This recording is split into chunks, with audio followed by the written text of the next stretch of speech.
Hello నమస్తే, నేను శ్రీనివాసరావు వాసంశెట్టి, నాది కాకినాడ. నేను ఢిల్లీలో ఉంటాను. యూజ్డ్ కార్ బిజినెస్ చేస్తాను. నాకు కరూల్బాగ్లో ఆఫీస్ ఉంది. నా యూజ్డ్ కార్ బిజినెస్లో నాకు ఒక యూట్యూబ్ ఛానల్లో ప్రమోషన్ చేస్తూ ఉంటానండి. నా యూట్యూబ్ ఛానల్ వచ్చేసరికి తిరుమల తిరుపతి మోటార్స్ కాకినాడ అండి. నేను బీకామ్ కంప్యూటర్ చదివాను. My father is the mechanic. Then 15 సంవత్సరాలు నేను హైదరాబాద్లో మారుతిలో వర్క్ చేయడం జరిగిందండి. అలాగే అదే విధంగా నేను 10th క్లాసు, ఇంటర్మీడియట్, డిగ్రీలో హాలిడేస్లో మా వర్క్షాప్లో, అంటే మా ఫాదర్ వర్క్షాప్లో నేను వర్క్ చేయడం జరిగింది. విత్ ఆయిల్ డ్రెస్తో వర్క్ చేయడం జరిగిందండి. నేను ఆయిల్ బట్టలు వేసుకుని వర్క్ చేయడం. దానివల్ల నాకు ఎడ్యుకేషన్ బ్యాక్గ్రౌండ్తో పాటుగా ఆటోమొబైల్ ఫీల్డ్లో రియల్ టైమ్ ఎక్స్పీరియన్స్ ఉందండి. అందువల్ల నేను కస్టమర్కి బెస్ట్ వెహికల్స్ ఇవ్వగలననే నమ్మకం నాకు ఉందండి. 100%. మా నాన్నగారి దగ్గర నుంచి నేర్చుకున్న విద్య కానీ నాకు 100% బెస్ట్ వెహికల్ ఇవ్వగలనే నమ్మకం నాకు ఉంది. అదేవిధంగా ఒక ఇంజిన్ చూసినప్పుడు ఆ ఇంజిన్ ఇళయరాజా మ్యూజిక్ కా, దేవిశ్రీ ప్రసాద్ మ్యూజిక్ కా అనేది ఇంజిన్ స్టార్ట్ చేయగానే తెలిసిపోతుంది. ఆ ఎక్స్పీరియన్స్ తోటి ఎవరికైనా సరే, బెస్ట్ మెకానిక్లు ఎవరినన్నా సరే, ఆ ఇంజిన్ స్టార్ట్ చేయగానే చాలా వరకు నేను ఒక్కనే కాదండి, చాలా మంది ఉన్నారు. ఇంత నాలెడ్జ్ ఉన్న వాళ్ళు, ఆటోమొబైల్ ఫీల్డ్లో నాలెడ్జ్ ఉన్న వాళ్ళు చాలా మంది ఉన్నారు. అది స్టార్ట్ చేయగానే ఇమీడియట్గా మనకు తెలిసిపోతుంది అది ఇళయరాజా మ్యూజిక్ కా, దేవిశ్రీ ప్రసాద్ మ్యూజిక్ కా. ఇంకొక విషయం చెప్తానండి. ఎగ్జాంపుల్, మనం మెకానిక్ని తీసుకెళ్తాం ఈ వెహికల్ చూపిస్తే మెకానిక్ ఎంతవరకు అంటే, కొంతమంది చదువుకున్న మెకానిక్లు ఉంటారు, కొంతమంది చదువుకోని మెకానిక్లు ఉంటారు. మెకానిక్ దగ్గరికి వచ్చేసరికి మెకానిక్ ఇంజిన్ సెక్షన్ చూడగలుగుతాడు. ఇంజిన్ సెక్షన్ వరకు అతనికి నాలెడ్జ్ ఉంటుంది. ఇంకా ఏదైనా ఇక్కడ ఢిల్లీలో చేసే మాయిల్, అంటే యాక్సిడెంట్ అయినప్పుడు ఢిల్లీలో చేసే మాయిల్, ఏదైనా ఢిల్లీలో చేసే మాయిల్ అంత అవగాహన ఉండదు. వాళ్ళకి కొంచెం డెంటింగ్ గురించి కానీ, పెయింటింగ్ గురించి కానీ కొంచెం మెకానికల్కి అంతగా అవగాహన ఉంటుందని నేను అనుకోను. అదే పోనీ డెంటింగ్ అతను తీసుకెళ్తే అతనికి ఇంజిన్ మీద అవగాహన ఉండదు. ఇదో ప్రాబ్లం ఉంటుంది కంపల్సరీ. అలాగే వీళ్ళిద్దరూ వచ్చేసరికి అంత ఎడ్యుకేషన్ బ్యాక్గ్రౌండ్ ఉండదు కాబట్టి, అంత చదువుకుని ఉంటారు కాబట్టి, ఆ కంప్యూటర్ మీద కానీ, లేకపోతే వెహికల్స్ డాక్యుమెంటేషన్ అంటే డాక్యుమెంటేషన్ చేయటంలో అంత పర్ఫెక్ట్గా అంత నాలెడ్జ్ ఉంటుందని నేను అనుకోను. ఈ అన్నిటిని కవర్ చేసుకుని ఇటు వెహికల్ వెరిఫికేషన్ చేసుకోవడానికి డాక్యుమెంట్స్ ఏం రిక్వైర్మెంట్ కావాలి, వాటిని ఆన్లైన్లో ఎలా చేసుకోవాలి, ఆ ఫైనాన్స్ ఉందా లేదా, వచ్చిన ఆర్సీ ఒరిజినలే కాదా, వచ్చిన వెహికల్ దొంగ వెహికలా,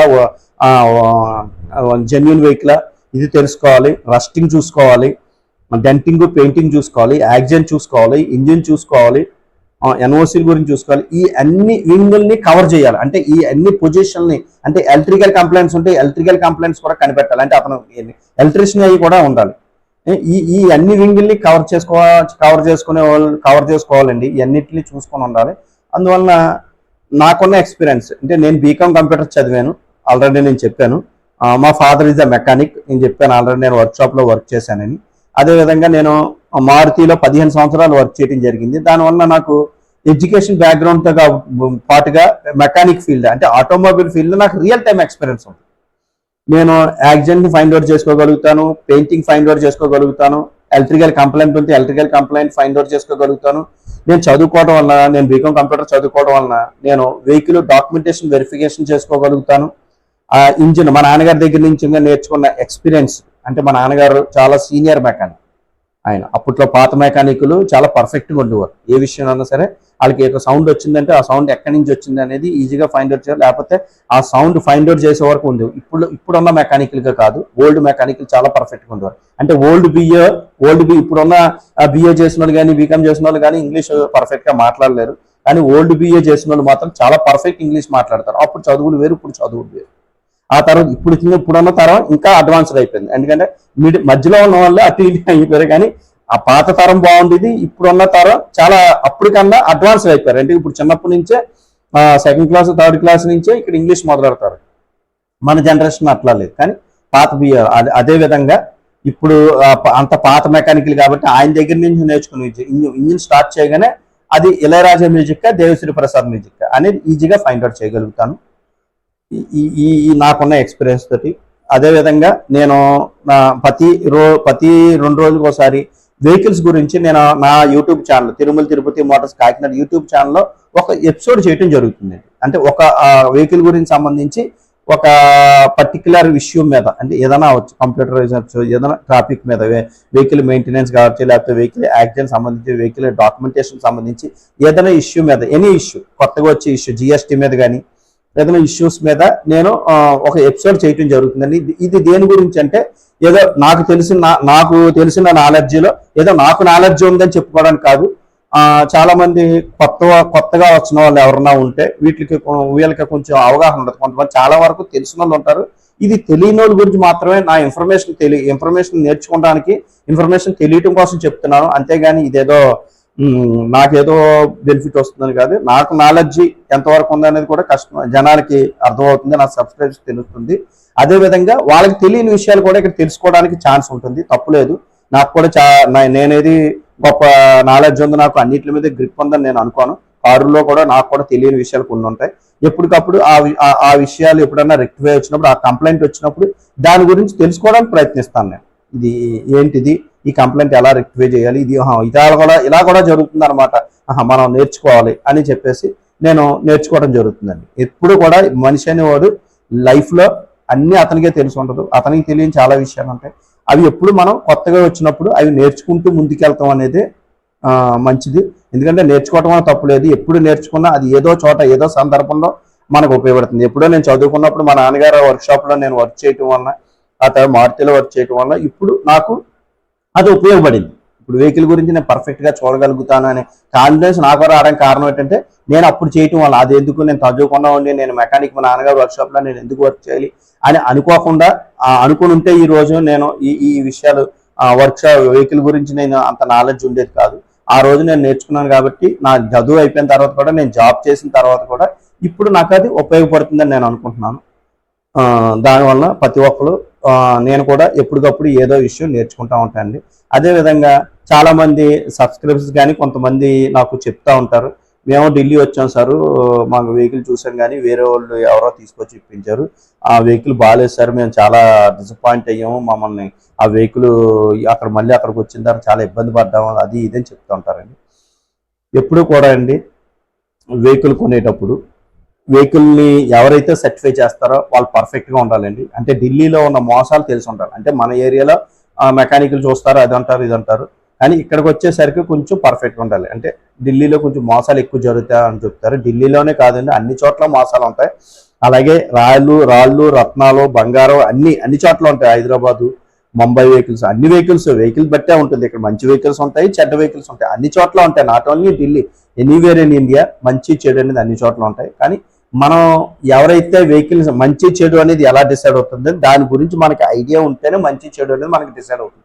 అదేవిధంగా వెహికల్ గురించి ఫుల్ బెడ్జ్డ్ గ్రిప్ ఉన్న వాళ్ళకి, ఇక్కడ ఢిల్లీలో జరిగే మోసాలు తెలిసిన వాళ్ళకి మాత్రమే ఆ విషయాలు తెలుస్తాయి. అది ఎగ్జాంపుల్ నేను ఏం చెప్తున్నానంటే, మన పిల్లవాడిని స్కూల్లో జాయిన్ చేయాలంటే మనం అన్ని చోట్ల అన్ని స్కూల్స్ని మనం ఎంక్వైరీ చేస్తాం, కాలేజీలను ఎంక్వైరీ చేస్తాం, ఏది బెస్ట్ అనేది.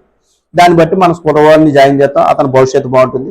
అదేవిధంగా ఎవరికైనా ఆపరేషన్ చేయించాలంటే ఏ హాస్పిటల్ బెస్ట్, అక్కడ ఎండి చేశాడా, ఎంబీబీఎస్ చేశాడా, సర్జనా అనేది మనం తెలుసుకోవాల్సి ఉంటుంది, తెలుసుకుంటాము. అప్పుడు మన ఆపరేషన్ చేయించడానికి ముందుకెళ్తాం. అదేవిధంగా మన కారు సర్టిఫై చేసే వ్యక్తి కూడా ఏం చదివాడు, ఏంటి, అతని బ్యాక్గ్రౌండ్ ఏంటి, అతను ఆటోమొబైల్ ఫీల్డ్ నుంచి వచ్చాడా, లేకపోతే గవర్నమెంట్ ఐటీఐలో మెకానికల్ చేశాడా, డిప్లొమా మెకానికల్ ఇంజనీరింగ్ చేశాడా, డిప్లొమా, లేకపోతే బీటెక్ చదివితే బీటెక్లో EEE మెకానికల్ చేశాడా, ఇవన్నీ తెలుసుకోవాల్సిన అవసరం ఉంటుందండి. అలా తెలుసుకుని అతన్ని మనం వెళ్తే అతను సర్టిఫై చేశాడు, అతను ఫైనల్గా సర్టిఫై చేశాడు, కానీ అతనికి నాలెడ్జ్ ఉండాలి. అతనికి మిడిమిడి జ్ఞానం ఉండి చేస్తే మనకి కరెక్ట్ వెహికల్ దొరకదండి. అది ఆలోచించండి ఒకసారి. అది ఆలోచించి కరెక్ట్ పర్సన్ తీసుకెళ్ళండి. Happy purchase, careful driving. Please avoid the rusting vehicles. Please don't purchase the rusting vehicles అండి. దయచేసి అది అబ్జర్వ్ చేయండి. ఈ రోజు ఎపిసోడ్కి వచ్చేసరికి నేను ఎపిసోడ్లో చెప్పేది కొంచెం ట్రాఫిక్ రూల్స్, హైవేలో వెళ్ళేటప్పుడు మనం ఏ విధంగా మెయింటైన్, ఎందుకంటే ఇప్పుడు అంతా కొత్త డ్రైవింగ్ అండి. అప్పుడు పాతకాలంలో చాలా డ్రైవింగ్ చాలా కేర్ఫుల్గా చేశారు, జాగ్రత్త చేశారు. సింగిల్ రోడ్లు అయినా సరే చాలా జాగ్రత్తగా వెళ్ళేవారు, అప్పుడే యాక్సిడెంట్ అయ్యి. కానీ ఇప్పుడు వచ్చే డ్రైవింగ్ వచ్చేసరికి రూల్స్ అంతగా ఎవరో పాటిస్తలేదు. అప్పుడైతే డ్రైవింగ్ లైసెన్స్ కావాలంటే కంపల్సరీ అతను అటెండ్ అయ్యి అతను డ్రైవింగ్ అన్ని తెలుసుకుని డ్రైవింగ్ లైసెన్స్ ఏంటి, సిగ్నల్స్ అన్ని డ్రైవింగ్ లైసెన్స్ డ్రైవింగ్ తీసుకున్న వాళ్ళకి చాలా రూల్స్ ఉంటాయి. ఒక చార్టే ఉంటుంది, ఆ చార్ట్ కూడా మీకు ఇస్తారు, కానీ అది ఎవడో పట్టించుకోరు. ఆ చార్ట్ని ఎవడో చూడడు. లెఫ్ట్ వెళ్ళాలంటే లెఫ్ట్ సిగ్నల్, రైట్ వెళ్ళాలంటే రైట్ సిగ్నల్ అంటారు. టిప్పర్ ఇప్పుడు ఈ మధ్యలో టిప్పర్ కొడతమే మానేశారు. నైట్ టైం హార్న్ కొట్టుకుంటున్నారు.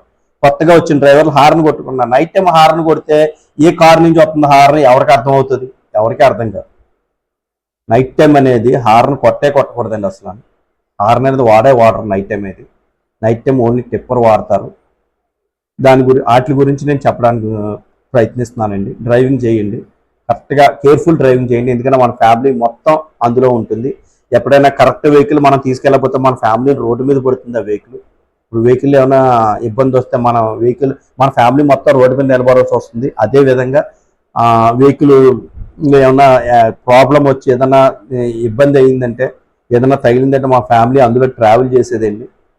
కారు అనేది మన ఇంటితో సమానం.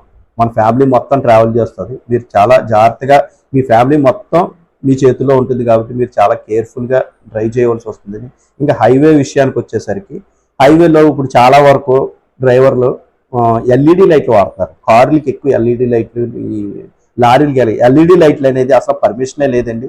గవర్నమెంట్ నుంచి పర్మిషనే లేదు. పర్మిషన్ అలాగే అద్దాలకి స్క్రీన్ వేయించుకుంటున్నారు. సర్టిఫైడ్ స్క్రీన్ అని చాలా మంది అమ్ముతారు. అసలు గవర్నమెంట్ సర్టిఫైడ్ చేసిన స్క్రీన్ అంటే ఏదీ లేదండి. అలాగే ఎల్ఈడి లైట్స్ కూడా గవర్నమెంట్ సర్టిఫై చేయదండి. గవర్నమెంట్ సర్టిఫికేషన్ ఐఎస్ఏ ముద్రేసి కానీ BS6లో కానీ ఎక్కడా కూడా మీకు వైట్ లైట్స్ అండ్ సర్టిఫైడ్ అనేది ఎక్కడా లేదు. ఎల్లో లైట్స్ ఎప్పుడు కూడా సేఫ్ అండి. మీరు అంత పవర్ఫుల్ లైట్స్ అంటే 200 వాట్స్, 180 వాట్స్, 220 వాట్స్ ఇన్ని లైట్స్ వాడుతుంటే ఎదురుగా వచ్చే వాళ్ళకి బండి కనబడుతుంది. మీ పరిస్థితి అంటే స్వార్థం. మనం కరెక్ట్గా మనకి లైన్ కనబడితే మనకు కనబడితే సరిపోతుంది. అవతలవాడికి కనబడకుండా మన మీదకి వచ్చేస్తే మనం ఏం చేస్తాం? ఇప్పుడు హైవేలు కాబట్టి 4 lanes కదా, అవతలాడు పోతాడు. సింగిల్ లైన్ పోయే పరిస్థితి ఏంటంటే, ఆడికి కనబడిపోతే ఆడు మన మీదకి వచ్చి మననే గుద్దుతాడు వచ్చి. మీరు ఆ లైట్ ముందు నిలబడి ఒక్కసారి వేసుకుని చూస్తే మీరే చూడలేరు ఆ లైటింగ్, మీకు కనబడదు ఏమి. దయించి వాటిని కంట్రోల్ చేయండి.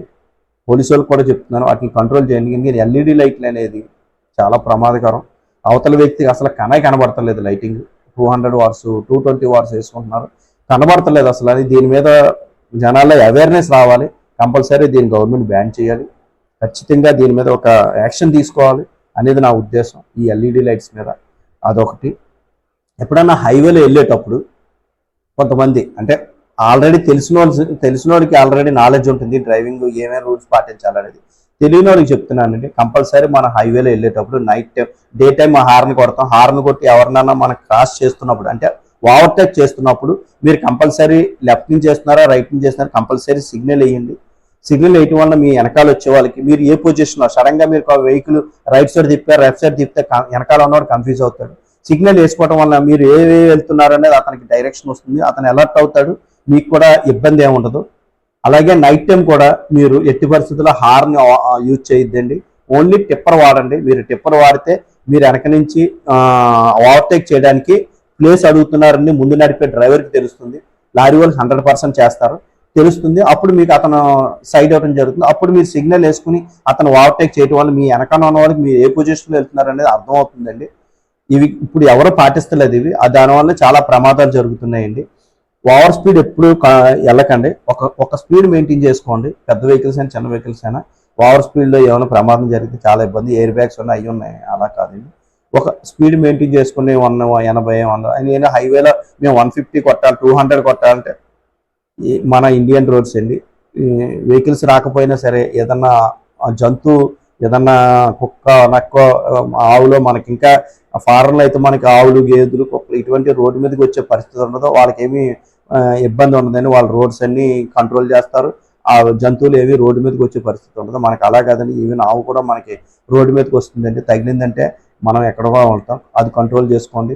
ఎప్పుడన్నా హైవేలో ఎప్పుడన్నా వెహికల్ ఆపవలసి వస్తే, ఏదైనా టిఫిన్కో లేకపోతే ఏదైనా ఆపవలసి వస్తే మాత్రం మీరు ఏదైనా టాయిలెట్ కానీ ఆపవలసి వస్తే మీకు సేఫెస్ట్ ప్లేస్ పెట్రోల్ బంకులు అండి. ఇప్పుడు అన్ని పెట్రోల్ బంకుల్ని ఆల్రెడీ కంట్రోల్ చేస్తున్నారు.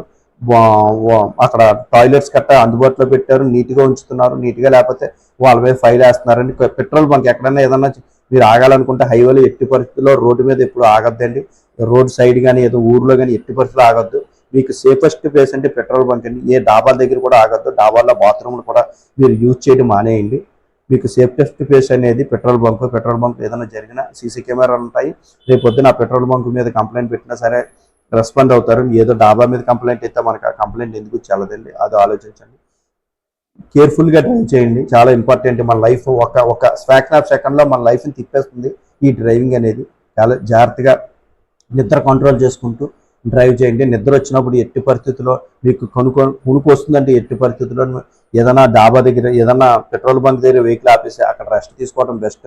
అక్కడ రూమ్స్ గట్ట కూడా ప్రొవైడ్ చేస్తున్నారు, ఇప్పుడు అంతా డెవలప్ అవుతుంది, అక్కడ కూడా రూమ్స్ గట్ట ప్రొవైడ్ చేస్తున్నారండి.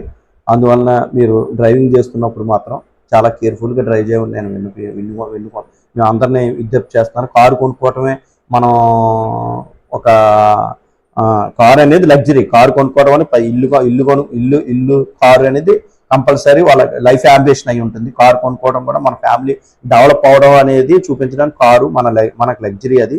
కానీ కారు కొనుక్కున్నప్పుడు కూడా కొనుక్కునేది మనం సేఫ్గా ఉండడానికే, అంతేగాని డ్రైవింగ్ చేసి మన ప్రాణాల మీద తెచ్చుకోవడానికి కాదండి, సేఫ్గా ఉండడానికి. అందుకని డ్రైవింగ్ కరెక్ట్గా చేస్తే ఎంత కారు కొనుక్కున్నా మీ డ్రైవింగ్ సరిగ్గా లేదంటే మీరు ఎంత పొజిషన్లో ఉన్నా, ఎవరైనా సరే ఎటువంటి పర్సన్ అన్నా ఎంత పొజిషన్, చాలా యాక్సిడెంట్లు మనం చూసాం, చాలా పెద్ద పెద్ద నాయకులను చూసాం మనం. ఎంత పొజిషన్లో ఉన్నా సరే వాళ్ళ లైఫ్ ఒక ఫ్రాక్షన్ ఆఫ్ సెకండ్లో టర్న్ అయిపోతుంది. దయించి safe journey and careful driving. Thank you very much.